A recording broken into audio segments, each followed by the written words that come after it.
Even all the hairs on your head are counted.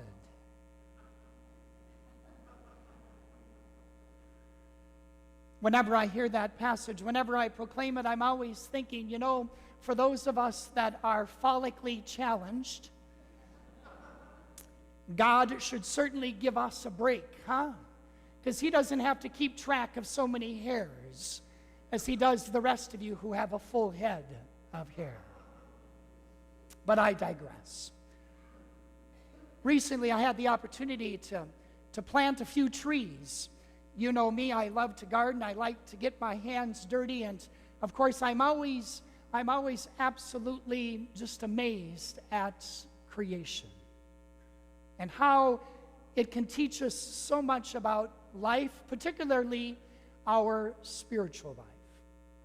So as I was about the work of planting these trees, of course, amazed at how small they are, and yet even in their smallness, I realized that they have been in the process of coming to life for many, many years in this small pot, confined to this plastic container. And here am I, about to plant them in the ground, about to set them free. Why, taking the tree out of the pot and busting up some of the root ball that has been there for probably 4, maybe 5 years, confined to this small space, all of a sudden given the opportunity to sink its roots deeper into new soil. And while I was doing that process of planting these trees, it tells you how crazy my mind works. I'm thinking to myself, I wonder if these trees are worried at all. I wonder if they're concerned. Worse yet, I wonder if they're afraid. Being planted here, not knowing what winds might come, not knowing what storms might come to pass. Certainly being introduced to soil that they've never seen or experienced before, and yet being invited to go deeper into new soil. If trees could talk, if they had any feelings at all, my guess is they would express some of those concerns, some of those fears, perhaps. It's the same fears that you and I have when we are invited to experience new soil, new ground, new opportunities, new experiences, oftentimes because, of course, we've been confined, throughout our lives. We like our containers that we are planted in.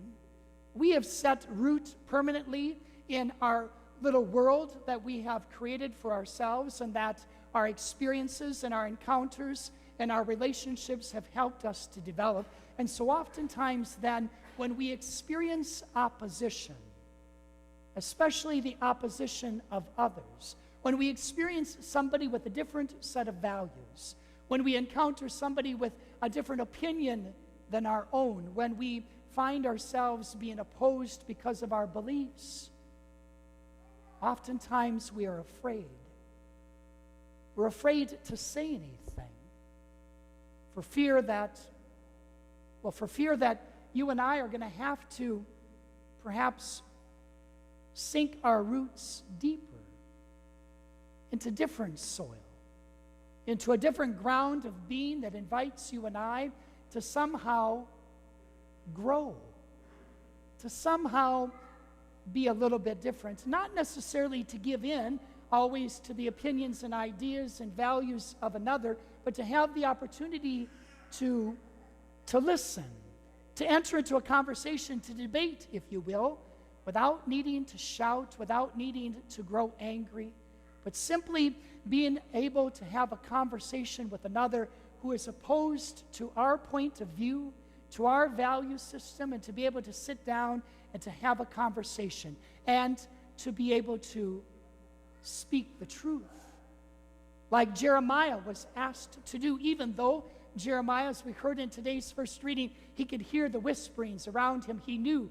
that people were out to get him. He knew that people were just waiting for him to make a wrong step so that they could denounce him, that they could pounce on him. So what enabled Jeremiah to sink his roots deeper? What enabled Jeremiah to remove himself from this container that he had created? Because by all means, he did not want to be a prophet. He even protested to God, saying, "This is not for me." And yet, God challenged Jeremiah to speak the truth, to be prophetic, and Jeremiah was able to do that, as we hear in today's first reading, by saying these words: "But the Lord my God is with me always, like a mighty champion." The Lord my God is with me always, like a mighty champion. That is the faith that Jeremiah had. That is the faith that Jesus invited the disciples in today's gospel to have, a faith that gives them courage and gives you and I courage to allow ourselves to be taken out of that which is oftentimes familiar, to allow ourselves to be taken out of the pots and the containers that we have created for ourselves, so that we might be prophetic, that we might speak the truth in love, that we might enter into conversation with others, so that we and they might grow together, sinking our roots deep, even though we are afraid, confidently knowing that God is with us always, like a mighty champion, counting our hairs, caring for us, and giving us courage to grow.